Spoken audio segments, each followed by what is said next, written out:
You wouldn't know it to look at the sky. But something is seriously wrong with the universe. Astronomers have suspected it for some time. Now they're pretty sure. For one thing, the universe may be billions of years too young. For another, part of the universe has been missing, a big part. Fact is, there have been several discoveries recently that threaten to topple our understanding of the universe like a house of cards. Scientists generally agree that the universe is very, very old. But now there's a theory that it may actually be younger than it looks if you look closely enough. What in the world is going on with the universe? Astronomers have found, calculated, or conjured up outlandish, appalling things. Whispers from space left over from the moment of creation. Dark stars, dwarf stars, stars that eat each other. Stars clumped in galaxies, and galaxies clumped in larger, stranger structures. Only recently have we even begun to understand the scale of it all. We have discovered things so small. At a 10 millionth of a trillionth of a trillionth of a trillionth of a second is the earliest time we can really talk about. And expanses so vast. That's expanded by a fraction of a million times a trillion times a trillion. The researchers need a special notation. A billion times a trillion degrees. To write out the incredible distances and magnitudes involved in understanding the universe. Suppose we were to begin with Peoria. Peoria is the center of the universe. Well, not exactly, but the director of the planetarium has built a scale model of the solar system in and around his Illinois city. How's it going, Dave? Morning, Phil. Morning. A little bit to the left. I think you missed a spot. A sunspot, There. get it? You got it. The sun in this model is 36 feet high. Mercury is closest to the sun, of course, just around the corner at the school supply store. On that scale, the Earth is 6 blocks away at the Amoco station. Earth is open 24 hours a day. And Mars is 7 blocks beyond Earth at the TV station.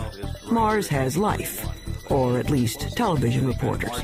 Pluto is smaller than a golf ball. It's a full 40 miles out of town. And if you think rural Illinois is empty, try the universe.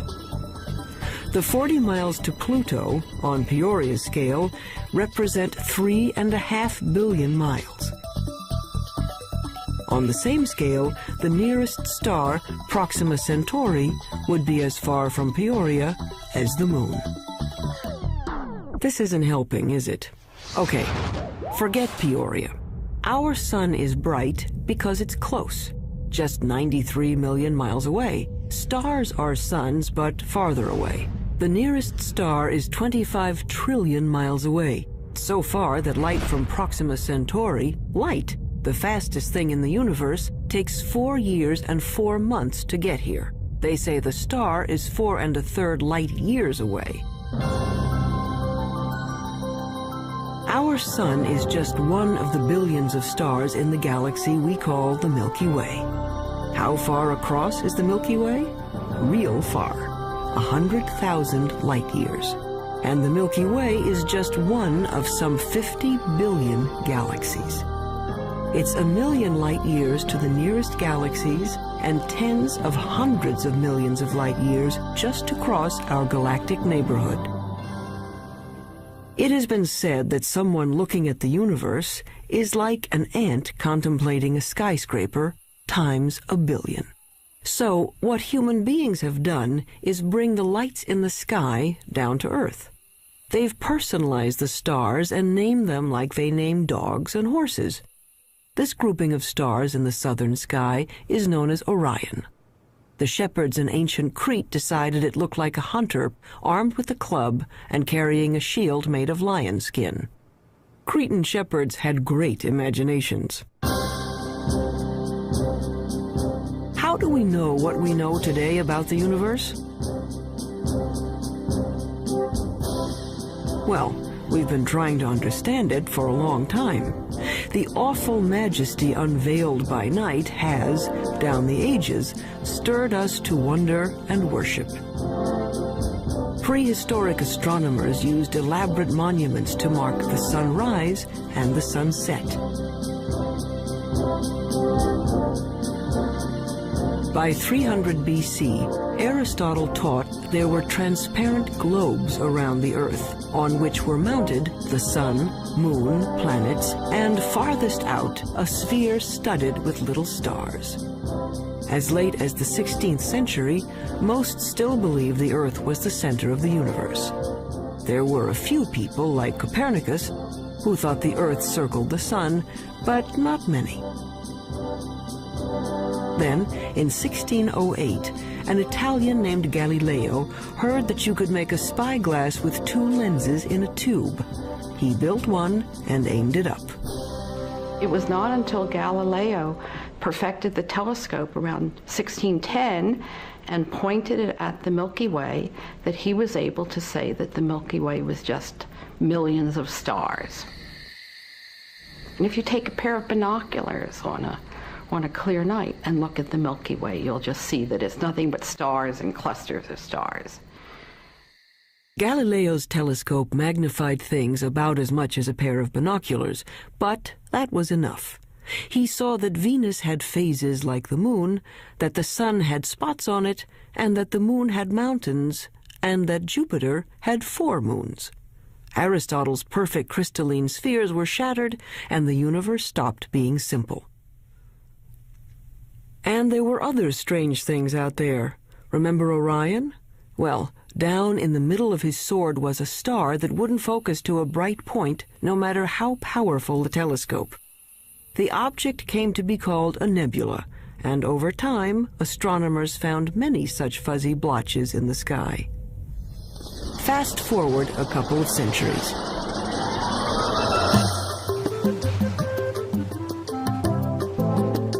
By 1924, the big astronomical telescopes had mirrors as well as lenses to concentrate the light.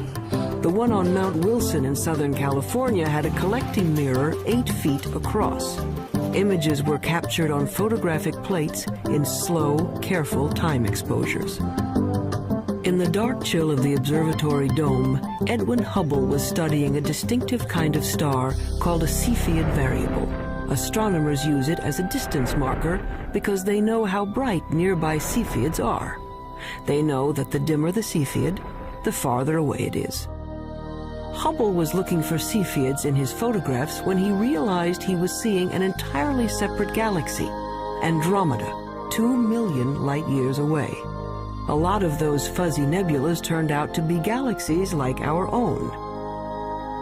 And the light from those galaxies looked redder than anyone expected it to be. It's just like the pitch of a car engine. You know, as a car goes zooming by, you hear the engine kind of go. With light, when something's coming toward you, the spectrum gets shifted toward the blue. When it's going away, it gets shifted toward the red. It was Hubble who recognized the significance of the red shift in the light. All those galaxies must be moving away from one another at terrific speeds. The entire universe was growing. The idea of an expanding universe surprised just about everyone and made a lot of scientists uneasy, even Einstein. Researchers wanted to believe in a universe that always was and always will be, eternal. But galaxies flying away from each other meant that once, long ago, they were clumped together. It meant something started them moving. The universe had a beginning. Today, it's called the Big Bang Theory. First, the universe was a bright, hot point, smaller than an atom. In the mother of all explosions, it started expanding. Eventually, the hydrogen gas in space cooled down and began to form stars and galaxies of stars. Galaxies flying outward, surfing along on the expansion of space itself. So now we can calculate the age of the universe. It's the kind of mathematics you do on a motor trip. If your speed is 30 miles an hour and you've traveled 60 miles, you can figure you've been traveling for 2 hours. The red shift tells us the speed of stars, and the milestone Cepheid stars tell us how far they've traveled. When astronomers divide it out, it says the Big Bang happened 15 to 20 billion years ago. Long ago and far away. So who cares? Well, we're answering one of the most fundamental questions that human beings can pose, and that is, how old is the universe that we live in? How did it begin? And what's its evolution? Those are major questions. Those are major philosophical questions, questions that religions have touched on, philosophy has touched on, physics is touching on, mathematics is touching on. And the people who are eventually going to come up with what is going to be accepted to be the right answer will make history of a kind. They will have contributed significantly to human knowledge. That, I think, is why it's such an important set of questions. And there's been a growing sense, as the millennium approaches its end, that the right answer is on the tip of our tongues, so to speak.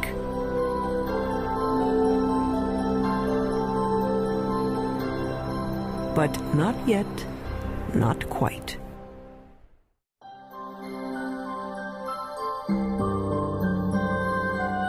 Today's stargazers usually head for the hills. Hawaii's Mauna Kea, the Chilean Andes, Arizona's Mount Hopkins.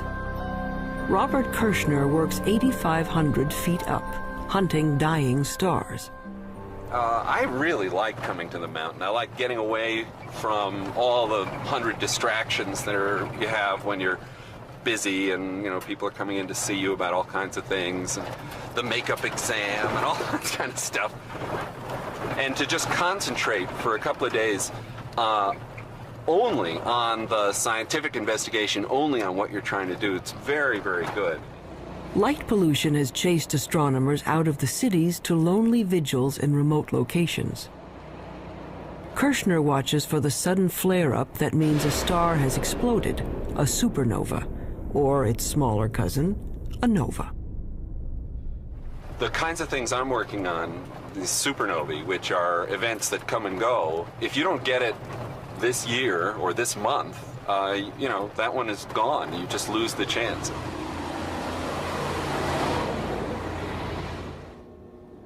A supernova suddenly outshines its entire galaxy for a few weeks.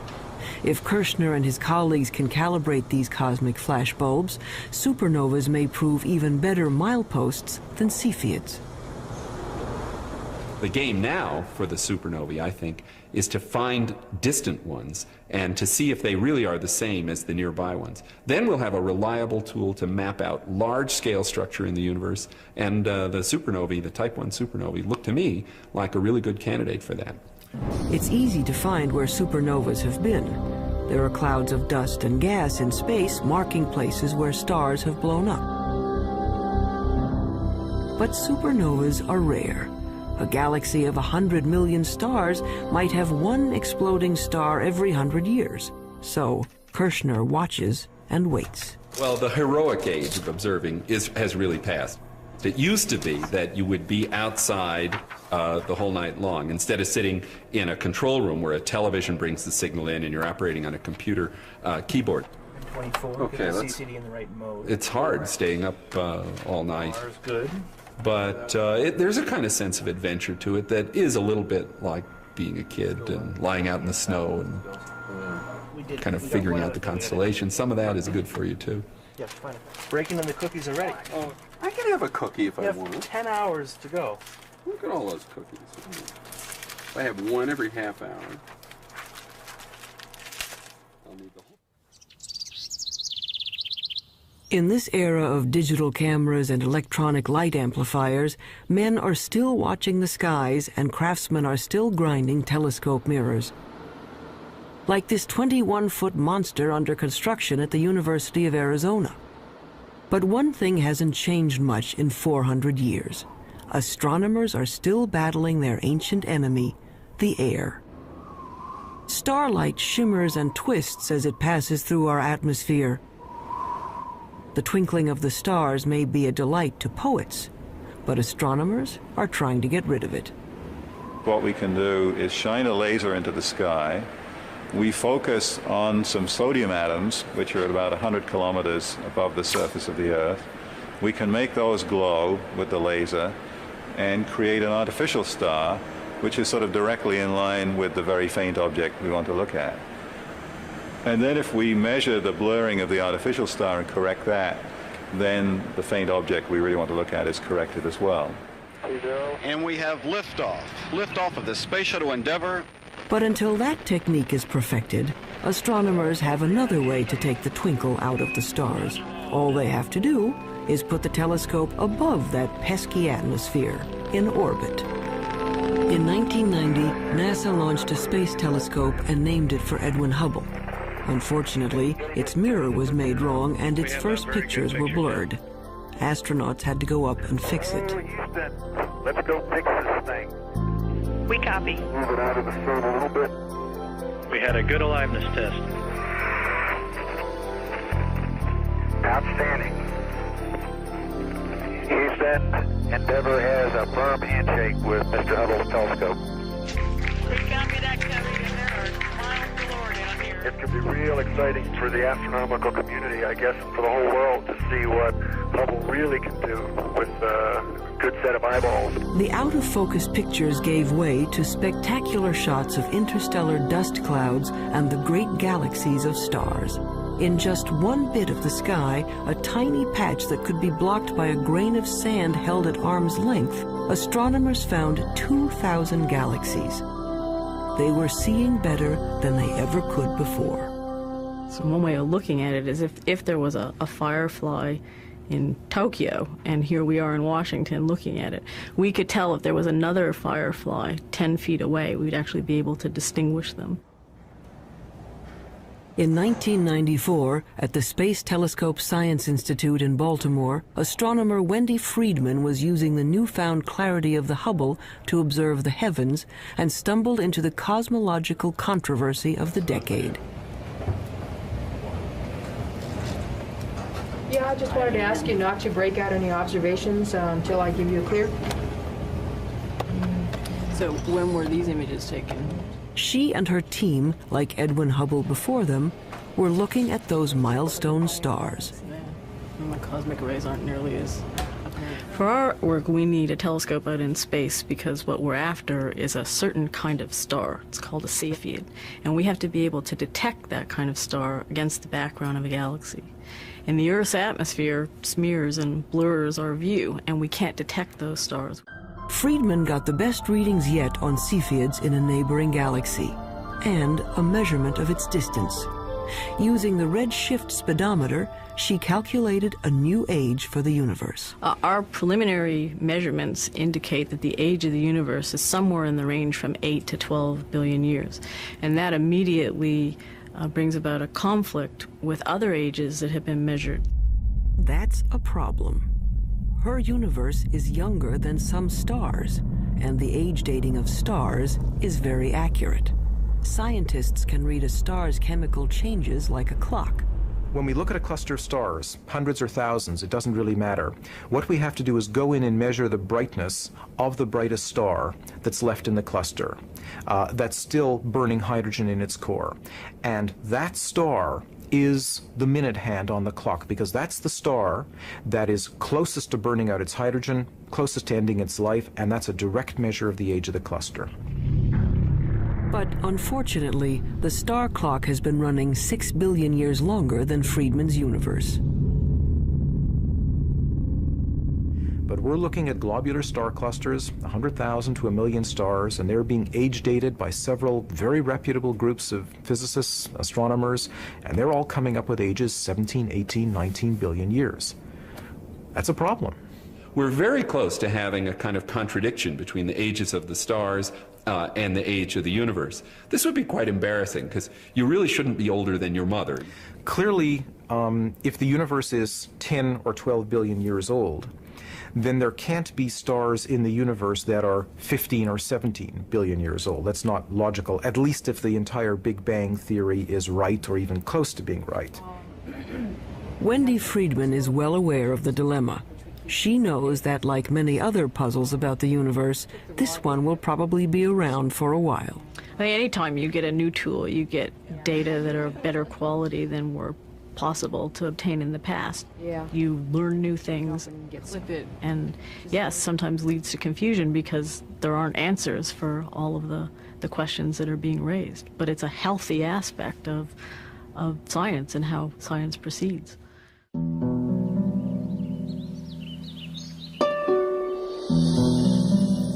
There's more to the universe than meets the eye. We can see only a small part of what's going on out there. What we call visible light, the rainbow from red to violet, is a small slice of a larger spectrum. But there are other ways of seeing. With the right technology, you can look at the world and everything from X-rays to infrared to radio waves. In the last few decades, the new tools have brought a previously hidden universe into view.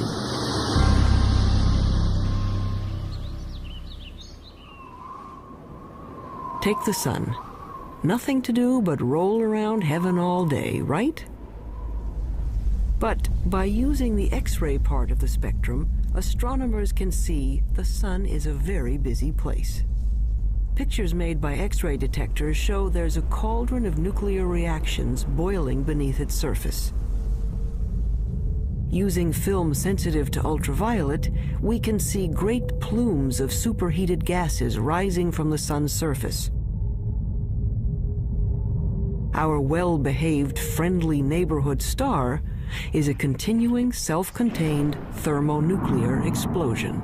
It's in high-energy astronomy where you really see that the universe is a violent place. It's not just made up of these good citizen stars that sit quietly fusing their hydrogen into helium.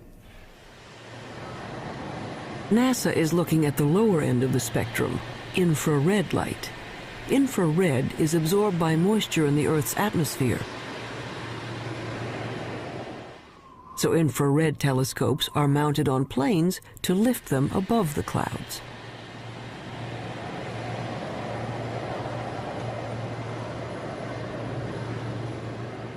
Just like fog lights on your car will enable you to see deeper, in the infrared you can see deeper into the universe.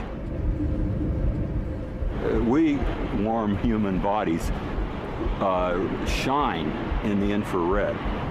Anything at my temperature in the universe is emitting planets, comets, other bodies.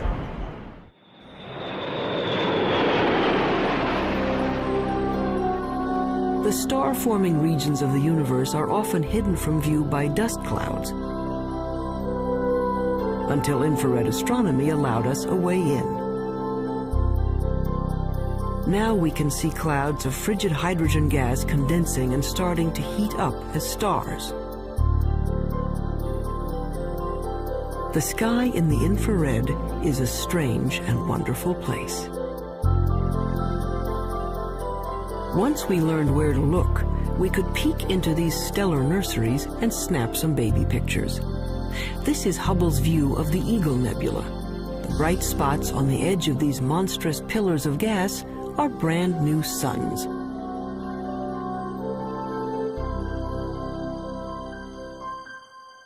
But as spectacular as the pictures are, scientists owe much of their understanding of the universe to radio static, a whisper from the sky. If you're listening to the universe with a radio telescope, it would mainly be a hissing sound. It sounds like steam escaping from a radiator. They heard it first by accident.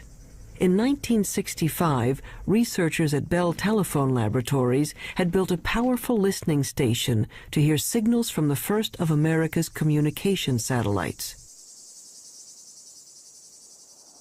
But they were distracted by an ultra-low frequency hiss from everywhere in the sky. What they were picking up was energy from the bright flash that started the universe, an echo of the Big Bang itself. Radio astronomy was the second big window we opened on the universe. The first big window was Galileo going and putting a telescope to his eyes and seeing if he could see with his own eyes, and then with film eventually. The next big step was radio astronomy. It's a great step forward in terms of discovering new things and understanding new things. The discovery of the cosmic background radiation was a fatal blow to those who wanted to believe in an eternal universe. The Big Bang proponents had won. But the cosmic background radiation seemed to be smooth and even, coming from everywhere in the sky. Just what you'd expect from a universe that began from a single point. But then, why weren't the stars spread evenly through space? Galaxies should be moving steadily outward as the universe expands. Each should be moving away from all others like raisins in a rising loaf of bread. Astronomers had thought that the universe was sort of expanding uniformly and the galaxies were just going along, and that the only motion we should see is the Earth going around the sun and the sun going around the galaxy. But in fact what we saw was that the largest motion of all was the galaxy itself moving. And that really surprised astronomers, and the only conclusion we could come to was that something was causing the galaxy to move away from just the simple expansion of the universe. And after thinking about it for a while, the conclusion was that there must be a large group of galaxies near us. When astronomers plot the position of galaxies in their computers, they find filaments and clusters and walls of galaxies. How could that be if radio telescopes were saying the energy of the Big Bang was evenly spread across the sky? There had to be some seeds at the beginning. There had to be some small lumps in the early universe that are going to grow to create the structure. So Smoot went looking for irregularities in the background radiation to show that the Big Bang explosion was uneven. In 1989, his instrument package went up on a satellite, the Cosmic Background Explorer. It found subtle variations in the energy left over from the moment of creation. Announced in 1992, it was one of the momentous discoveries of the century. The universe made sense again. Smoot later told the press these wrinkles in the cosmic background radiation were the largest structures ever seen and the oldest. He told reporters that it was like seeing God. And that's the one that the press grabbed on because that's the one people could relate to. And that got spread all over and got much more attention, including people from philosophy and religion coming in and asking questions. But if researchers could finally explain why there are stars and galaxies and collections of galaxies, that didn't solve their other major problem. It's a little like the old childhood rhyme. The other day upon the stair, I met a man who wasn't there. He wasn't there again today. Oh, how I wish he'd stay away. The problem is that we know that at least 90% of the universe is something we don't know what it is. In the late 1970s, astronomer Vera Rubin and her associates noticed something peculiar on the outer edges of spiral galaxies like our own. Like flotsam caught in a whirlpool, stars on the fringes of galaxies should be moving more slowly than stars at the center. But what Rubin saw appeared to defy the laws of physics. The stars on the edge were moving just as fast as those in the middle. We live, sort of 2/3 of the way, we being the Earth, about 2/3 of the way out from the center of our galaxy, and we're orbiting at 500,000 miles an hour. That's pretty fast. Faster than it should be. Such velocities could only be caused by an enormous gravitational pull, which requires more matter than anyone had detected out there. A lot more. It was a shock to learn that when we were studying the universe, we really weren't studying the universe. We were studying just the 5 or 10% of it that was luminous. So it's like, I don't know, trying to study the Earth and just looking at Pennsylvania. All the things we have ever observed in the universe, the planets, the stars, the galaxies, the clusters of galaxies, make up 10% of the universe, maybe less. Early efforts to track down the missing matter failed. They call the 90% that is not visible dark matter. But no one knew what it was. Maybe dead dark stars, or some kind of cosmic dirt, or maybe a whole lot of something extremely small is filling space.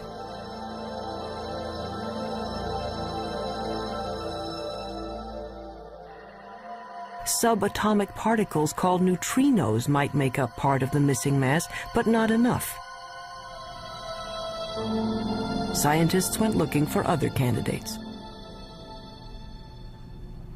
Daniel Snowden-Ift theorizes that dark matter may be made of something physicists have taken to calling WIMPs, short for weakly interacting massive particles. These would be things smaller than atoms, if they exist at all. The only way to detect them would be to look for their footprints. It's kind of like a ghost particle. It passes through matter without ever interacting with it, or I should say hardly ever interacting with it. Every once in a while, a WIMP will come in and bump an atom out of wherever it's sitting, and that's the only indication that we would have that WIMPs exist. He's looking for elusive tracks that might have been left in billion-year-old mica rocks. Mineral mica has one of the most regular atomic structures of all, so if a WIMP had passed through it, it might have knocked some atoms out of alignment. What we're looking for is the WIMP to come in, bump one of the atoms in the mica, and that recoiling atom then produces a chemical change within the mica. In his search for the WIMPs, he splits up endless mica samples and bathes them in hydrochloric acid.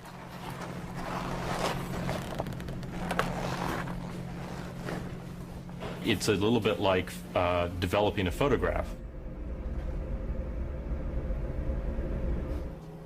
The etched mica goes under a super microscope, which magnifies it 50 million times. Mica may be the perfect place for clues to the missing mass. Unfortunately, to date, Daniel Snowden-Ift hasn't found any WIMPs. Researchers stunned a 1996 meeting of astronomers when they announced they had found the dark matter, or at least some of it. They had picked up ripples in starlight caused by dwarf stars too dim to be seen directly. A halo of these objects surrounding galaxies would account for the missing part of the universe. To bug the physicists looking for WIMPs, the astronomers call these tiny dense stars machos, massive compact halo objects. The research to confirm the mysterious source of gravity goes on. I would like to think that in 10 years we know what the dark matter is, but I wouldn't bet very much money on it. But advances usually come in very surprising ways.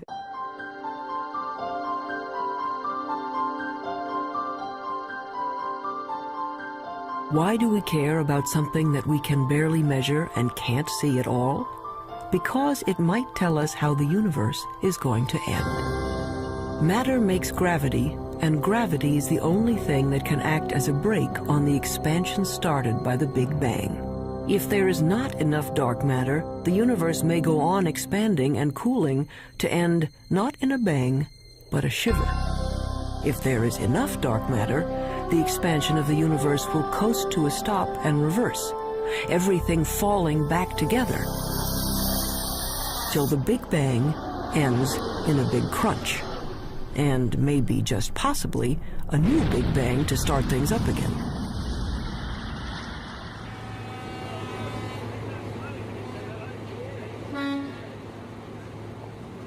Albert Einstein, among other things, revolutionized the way we think about good old gravity. Astronomers generally only talk about one force, and that's gravity. And the reason for it is almost everything that's important on the large scale, that is on the scale of planets and stars or the universe as a whole, is gravity. From Einstein, we know that the gravity that pulled Newton's apple down from the tree isn't a kind of magnetism. Gravity is a property of matter and space. Matter bends space. The more mass, the more space around the mass is warped. That's why the moon goes around the Earth. It's trapped in a dimple in space, a gravity pit created by the mass of the Earth. When enough matter collects, gravity is strong enough to squish hydrogen atoms into helium atoms. This fusion releases enough energy to turn on a star. But gravity is also a star killer. Stars are born, age, evolve, and eventually die, just like people. They have a regular life cycle. During the entire life of any star, there is this delicate balancing act, because gravity is always at work trying to crunch the star down into a small point, and the high internal pressures are trying to blow the star up and blow it apart. And for about 90% of the life of the star is in nearly perfect equilibrium. And it just sits there, burning away and producing radiation. But when the fuel is gone and the fires go out, gravity is free to collapse the star. A medium-sized star like our Sun will burn steadily for 10 billion years. Then, in a kind of cosmic spasm, it will puff up to engulf the inner planets before collapsing into one of those white dwarf stars. A star twice the mass of our Sun would collapse even farther, ending up as a super-dense star the size of New York City, a neutron star. A teaspoonful of stuff from a neutron star would weigh 100 million tons. But what happens to a bigger star when its fires die down? Say a star 50 times the size of the Sun. It may blow up as a supernova, leaving a neutron star, but then it keeps on shrinking to infinity. An infinitely small point with a gravity so powerful that not even light can escape. There's no there there. It's a black hole. And the analogy that we have to space being stretched by the material is you have a rubber sheet and you put a ball on it and it causes a dent. Put a heavier ball, it'll cause a deeper dent. If you put a heavy enough ball, it'll just tear through the rubber sheet altogether. If you force too much matter into a limited amount of space, it'll just tear space like tearing the rubber sheet. You can be forgiven for thinking a black hole is some sort of weird science trick. An infinitely small, invisible star defies common sense. It's what happens when you use mathematics as your lens on the universe. But out here on the high desert of New Mexico, they've found that black holes do exist outside of equations. 27 giant radio dish antennas, each 80 feet wide, are positioned over 13 miles to form a single huge radio telescope. They call this very large array of antennas the VLA, which stands for the Very Large Array of Antennas. James Moran is one of the world's foremost radio astronomers. The VLA has had a tremendous impact over the last 15 years. It's very important because it has tremendous versatility. This technique of radio interferometers was developed after World War II, but this is the first really big array. Dust obscures light rays, but this instrument can penetrate that dust because radio waves go right through the dust, and we can see down to the core of things that can't be seen in optical astronomy, for example. It turns out that a black hole can create radio signals as it sucks in matter. The signals can show up as a beam of microwaves, a microwave laser, or maser. Why you would find a maser in a black hole is a complete mystery. I don't think anybody would ever have predicted this. What we have found is that there's actually a very light molecular cloud in a disc shape. My friends refer to it as the maser frisbee. We didn't go looking there hoping to find something coming out of a very compact region around the black hole. It just plopped onto our computer printouts. A black hole can attract dust and gas in its neighborhood into a whirling disk of molecules. Those molecules release great bursts of radio energy as they are drawn in. There seem to be black holes made not from single stars, but from whole clusters of stars. They have a mass 100 million times that of our sun. But these monsters are still infinitely small points, capable of gobbling up other stars. But where does the stuff that falls into a black hole go? Does it just fall out of the universe? Possibly. Or it may pop up somewhere else in space. If you'll excuse an indelicate metaphor, there may be white holes regurgitating matter eaten by black holes in another part of the universe, a wormhole in the fabric of space and time, allowing you to go from one location to another without crossing the space in between. Or it might go to another universe entirely. Astronomy's reigning theoretical genius, Stephen Hawking, proposed that the black holes in our universe might well give birth to other universes. In fact, there might be any number of universes, like bubbles in the bath. We don't know, and probably can't know. If you fell into a black hole, you'd be stretched until you were thinner than a strand of spaghetti, which wouldn't bother you because time would stop. The rules of the universe as we know them don't seem to apply to black holes. That's what happens when you start messing around with infinities. It leaves us with a universe with holes in it. A universe with a lot of room for imagination.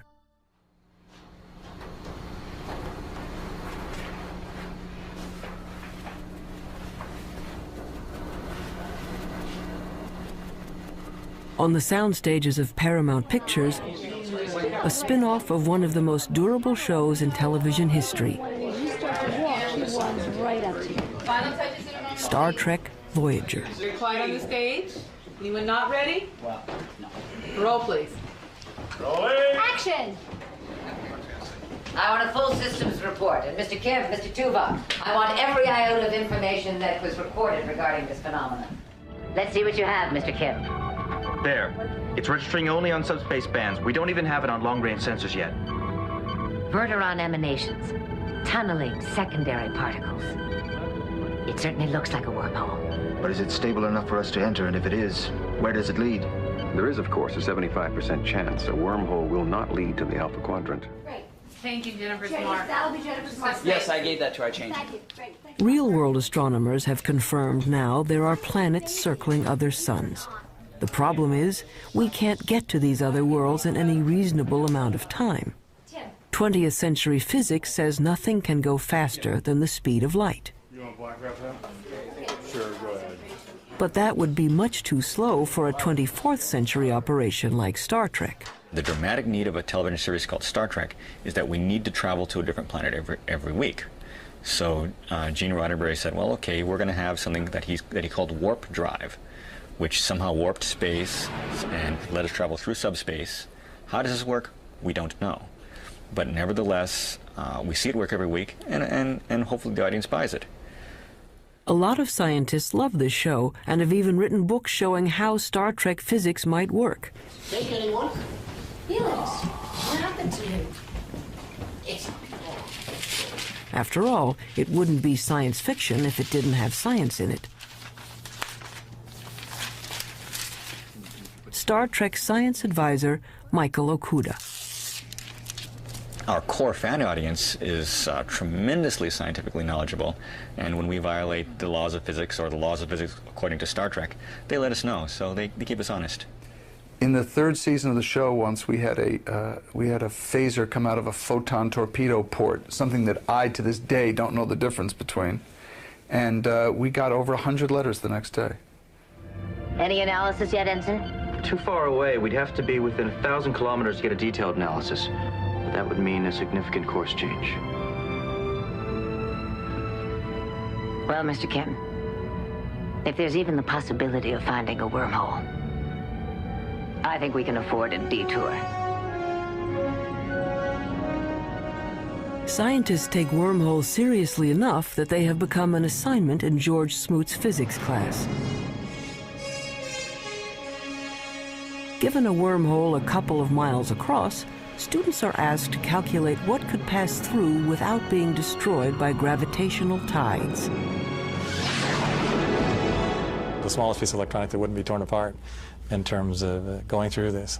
And the answer was, it's something that's smaller than a chip, but it's roughly the size of a chip. And so, you know, in science fiction shows, they just show small wormholes that you go into, but in reality, the wormhole would have to be quite huge. But theoretically, at least, you could go someplace else in space or time. As far as physics goes, a wormhole is a loophole in the laws of the universe.